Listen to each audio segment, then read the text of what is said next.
Les coulisses explosives du clash entre Kylian Mbappé et Nasser Khelaifi au Paris Saint-Germain. Neymar, chers amis, qui zappe Kylian Mbappé lors de son dernier dîner au sein de la capitale française. Bonjour à vous, chers amis téléspectateurs d'Afrique Sport. Un plaisir de vous retrouver dans votre revue de presse quotidienne. Comme d'habitude, que vous soyez au travail ou à la maison, vous restez avec nous pour ce tour de l'actualité sportive que nous allons débuter au Cameroun. Les 25 clubs qui menacent Samuel Eto'o. Oui, 25 clubs menacent Samuel Eto'o du moment où, suite à la décision du tribunal arbitral du sport, le TAS qui a récemment invalidé l'Assemblée générale de la FECAFOOT tenue le 27 août 2022 où Samuel Eto'o a été nommé président et les décisions prises ce jour-là au terme 6 premiers mois du mandat Eto'o, les fondateurs ou bien les frondeurs appellent à la tenue d'une session extraordinaire de l'Assemblée générale pour officialiser la vacance à la présidence de la fédération. Autrement dit, ils réclament le départ de monsieur Samuel Eto'o. Ils réclament les 25 clubs le départ de la légende Samuel Eto'o. Il réclame aussi que la gestion des championnats soit confiée à la Ligue de football professionnel du Cameroun. En outre, il demande à la convocation rapide d'une assemblée générale de la Ligue pour préparer le lancement du championnat professionnel dans la session à venir. Ces requêtes visent, selon les protestataires, à instaurer davantage de transparence, d'équité et d'intégrité dans le football camerounais. Ils veulent que Samuel Eto'o quitte la présidence de la Fédération camerounaise de football et ses 25 clubs. Je rappelle, je vous avais dit ici dans cette revue de presse que depuis qu'il est arrivé, il y a 25 clubs qui ne sont pas du tout d'accord avec Samuel Eto'o parce qu'il a imposé au président, à certains présidents de clubs, de mettre des comptes bancaires pour les joueurs, de payer régulièrement les salaires des joueurs parce que les joueurs n'étaient pas payés comme il faut dans le championnat camerounais. Et depuis que Samuel Eto'o est arrivé, il a apporté beaucoup plus de professionnalisme au sein du football camerounais. Il a imposé au président de payer avec transparence. Les joueurs ont des comptes bancaires maintenant où les salaires passent et on le voit. Et ça n'arrange pas certains présidents de clubs. Il y a des frondeurs au sein de la FECAFOOT et avec des présidents de clubs qui ne sont pas du tout d'accord du moment où Samuel Eto'o a apporté beaucoup plus de professionnalisme au sein du football camerounais. Que pensez-vous, chers amis, de cette situation? Vous donnez vos avis en commentaire. Ensuite, nous allons parler de la défaite d'Al Nassr face à Al Tawoun. C'était une rencontre difficile pour Cristiano Ronaldo et Sadio Mané. Un match très difficile lors de cette journée de championnat. 2-0. Al Tawoun qui marque le premier but de la rencontre à la 20e minute de jeu. Ensuite, Cristiano Ronaldo et Sadio Mané, leur équipe, ont essayé de pousser jusqu'à la fin de la rencontre pour prendre le deuxième but à la 96e minute de jeu. Et là, Cristiano Ronaldo et Al Nassr tombent encore une fois. Et cette fois-ci, c'est une défaite carrément amère du moment où ça a été un manque de réalisme total. Ils ont essayé de marquer des buts avec des occasions qu'ils ont su multiplier avec Sadio Mané. D'ailleurs, qui a marqué un magnifique but qui a été refusé par position de jeu. Et raison pour laquelle aujourd'hui cette équipe d'Al Nassr a su peiner dans cette rencontre. Ils ont manqué d'efficacité devant les buts malgré les occasions qu'ils ont su multiplier. Et cette équipe d'Al Nassr tombe face à Al Tawoun. Attention Al Nassr, là actuellement les autres équipes sont en train de se renforcer, à savoir Al Hilal, à savoir Al Ahly de Franck Kessié. Donc il faut bien gérer les rencontres pour ne pas perdre des points d'ici la fin du championnat. Chers amis, pensez-vous que Al Nassr va remporter la Saudi Pro League, le championnat saoudien? Donnez vos avis en commentaire. Ensuite, toujours avec l'Arabie Saoudite, c'est Neymar qui débarque. En parlant toujours de l'Arabie Saoudite, je vous ai dit tout à l'heure, il est en train de se renforcer. Neymar débarque au sein de l'Arabie Saoudite. Oui, Neymar débarque. Il sera présenté aujourd'hui même lors de la rencontre d'Al Hilal. Neymar avec un accueil chaleureux au sein du stade d'Al Hilal qui a été préparé pour la star brésilienne, même au sein de la ville de Riyad. Neymar, aujourd'hui, on met ses affiches partout parce qu'il est bien accueilli par la ville, bien accueilli par le club qui l'attendait avec beaucoup de plaisir, avec impatience de voir la star brésilienne débarquer au sein de l'Arabie Saoudite pour pouvoir prendre les couleurs d'Al Hilal et le défendre dans le championnat saoudien. Mais en même temps, chers amis, nous allons évoquer autre chose. Avant de débarquer en Arabie Saoudite, il y a quelque chose qui s'est passé. Neymar a organisé un dîner, une soirée privée. Il a invité certains de ses coéquipiers, certains coéquipiers en tout cas, la plupart au sein du Paris Saint-Germain pour passer avec eux le dernier dîner à Paris, son dernier dîner avec les joueurs du Paris Saint-Germain. Et devinez quoi, Neymar n'a pas invité Kylian Mbappé, il l'a zappé. Il a zappé Kylian Mbappé lors de cette soirée qu'il a organisée pour la dernière fois avec ses coéquipiers au Paris Saint-Germain. Il n'a pas invité Kylian Mbappé avant de débarquer en Arabie Saoudite. Oui, c'était la dernière soirée qu'il a su organiser pour rejoindre maintenant l'Arabie Saoudite.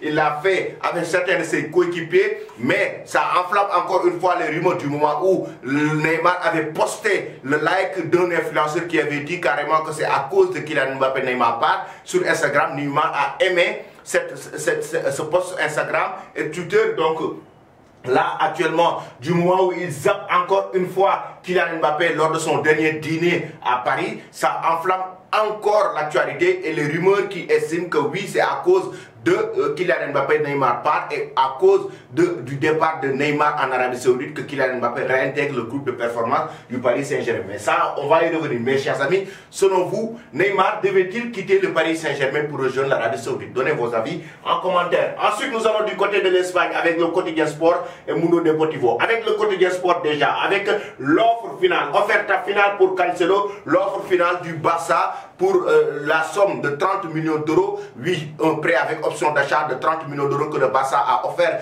au Bayern Munich pour pouvoir décrocher Cancelo, le joueur portugais qui a aussi chaud, qui a envie de rejoindre le club Blaugrana et signer au sein du club catalan, rejoindre Xavi Hernandez. Maintenant, les négociations seront en cours et durant ces 48 heures ce week-end, on verra si le Bayern Munich va accepter cette offre du Barça de 30 millions d'euros, oui, avec un prêt pour option d'achat. Maintenant, le Bayern Munich a le dernier mot pour laisser partir Cancelo du côté du club catalan du mois où le joueur veut rejoindre le Barça et Xavi Hernandez aussi a vraiment besoin de lui. Pensez-vous, chers amis, que Cancelo est un bon choix pour Xavi et le Barça? Vous donnez vos avis en commentaire. Et Mundo Deportivo de son côté qui nous parle de Rafinha. On le sait, il a été sanctionné à cause du carton rouge qu'il avait pris lors du dernier match du Barça. Il avait giflé un joueur et Rafinha avait pris un carton rouge. Il est suspendu pour 2 matchs. Et durant ces 2 matchs, Xavi Hernandez a 4 alternatives. 4 para 1. 4 alternatives en Soufati, Abde, Ferran Torres et Lamine Yamal. Voici ces 4 alternatives et selon Mundo Deportivo, il n'y a pas de favori pour pouvoir occuper le couloir droit. Parce que c'est Rafinha, le titulaire indiscutable sur le couloir droit maintenant du Barça depuis le départ de Ousmane Dembélé. Maintenant, selon Mundo Deportivo, parmi ces 4, Ansu Fati, Abde, Ferran Torres et Lamine Yamal, il y aura quelqu'un qui va remplacer Rafinha du moment où il est suspendu pour 2 matchs. Et ces 2 matchs sont très importants. Et celui qui va le remplacer doit être au top de sa forme, doit être au niveau pour pouvoir bien gérer le couloir droit et donner satisfaction au Barça et à Xavi Hernandez pour pouvoir essayer maintenant d'être titulaire dans le 11 de départ du club Blaugrana. Selon vous, chers amis, qui doit remplacer Rafinha sur le couloir droit du Barça entre Ansu Fati, Abde, Ferran Torres et Lamine Yamal? Donnez vos avis en commentaire. Ensuite, nous allons du côté de la France avec le quotidien de l'équipe qui revient sur le match nul entre le SMS et l'Olympique de Marseille. OM encore fragile, 2 buts partout dans une rencontre très difficile pour l'Olympique de Marseille après l'énorme déconvenue d'une non-qualification en Ligue des Champions. Mardi, Marseille portant en supériorité numérique hier face au promu Lorrain pendant une demi-heure à peine avant d'arracher le match nul. 2 buts partout du mois où l'Olympique de Marseille a été tenu en échec par le FC Metz qui jouait à un moment donné à 10 après l'expulsion du défenseur central sénégalais Lo qui a été expulsé après avoir eu un tacle très violent sur Iliman Ndiaye. Oui, il a carrément marché sur la cheville d'Iliman Ndiaye. Il a pris un carton rouge direct. Le club médecin était en train de jouer à 10. L'Olympique de Marseille, pourtant, qui a marqué le premier but de cette rencontre en première période. En deuxième période, le SMS a égalisé pour doubler la mise avec, oui, il faut le reconnaître, le jeune joueur sénégalais Sabali qui a inscrit un magnifique but. Un but de classe mondiale qu'il a inscrit. Le jeune joueur qui provient du centre de formation Génération Foot, le club formateur de Sadio Mané au Sénégal. Sabali qui marque le but de l'Olympique du SMS pour égaliser. Ensuite, le FCMS marque ce deuxième but, 2-1 pour le FCMS en fin de match, 82e minute de jeu. Heureusement que Vitinha, et oui, c'est lui qui permet à cette équipe de l'Olympique de Marseille de maintenir le match nul grâce à son égalisation avec un magnifique but sur le couloir droit des limites et des tuiles. assez réaliste avant d'être malchanceux et encore victime de VAR. L'OM a laissé échapper les 2 points à Metz au bout d'un scénario fou et d'une semaine épuisante. Oui, après une élimination en Ligue des Champions, la semaine a été épuisante parce qu'après cette élimination en Ligue des Champions, l'Olympique de Marseille ensuite qui va directement pour cette rencontre face au FC Metz. Et oui, Marcelino doit revoir son effectif du moment où la mayonnaise n'a pas encore pris forme comme il faut. Là, pour le moment, l'Olympique de Marseille est en train de se chercher jusqu'à présent pour essayer de trouver le bon tempo dans ces rencontres et remporter des victoires. Chers amis, pensez-vous que cette équipe de l'Olympique de Marseille, en ce début de saison très difficile, peut remporter le championnat en fin de saison? Donnez vos avis en commentaire. Ensuite, nous allons rester en France. Cette fois-ci, après avoir parlé du Paris Saint-Germain, on va parler de l'Olympique de Marseille, on va parler de son principal rival. La dépêche qui revient sur Mbappé face au FC Toulouse. Le retour de Kylian Mbappé au sein du club de la capitale française. De retour dans le groupe parisien. Kylian Mbappé devrait disputer ses premières minutes de la saison ce soir au Stadium. S'il est loin d'être le seul danger pour le FC Toulouse, le champion du monde change à lui seul l'approche de ce premier choc de la saison. De son côté, le Parisien nous dit qu'il revient privé de tournée cet été et mis à l'index pour son président Kylian Mbappé renoue avec la compétition ce samedi à Toulouse en Ligue 1 et ce sans avoir prolongé son contrat avec le Paris Saint-Germain. Elle a dit quelque chose de très important, le journal parisien, pour nous dire que privé de tournée cet été est mis à l'index par son président. Kylian Mbappé renoue avec la compétition ce samedi. Qu'est-ce qui s'est passé en réalité entre le président Nasser El Khelaifi et Kylian Mbappé? Des coulisses qui ont été divulguées par le quotidien L'équipe, les coulisses du gros clash, le retour du fils prodige, une semaine après sa réintégration dans le groupe de luxe indiqué, Kylian Mbappé s'apprête à retrouver la compétition avec une énorme envie et sans esprit de revanche. Il réintègre le groupe de performance. Le journal L'équipe en page intérieure, chers amis, donne des informations exclusives. Ce qui s'est passé lors du réunion et le clash entre Kylian Mbappé et Nasser El Khelaifi en pleine réunion. Ils se sont dit des mots vraiment désagréables lors de leur réunion et c'était vraiment musclé selon le quotidien L'équipe qui donne cette information en page intérieure. Qu'est-ce qu'on dit? Une chose est sûre, c'est que déjà Kylian Mbappé, selon le Parisien, qui donne en page intérieure pour nous dire que le retour de Kylian Mbappé dans le groupe de performance du Paris Saint-Germain, c'est dû par rapport au départ certainement de Neymar en Arabie Saoudite. Ça, ce sont les informations du Parisien. Mais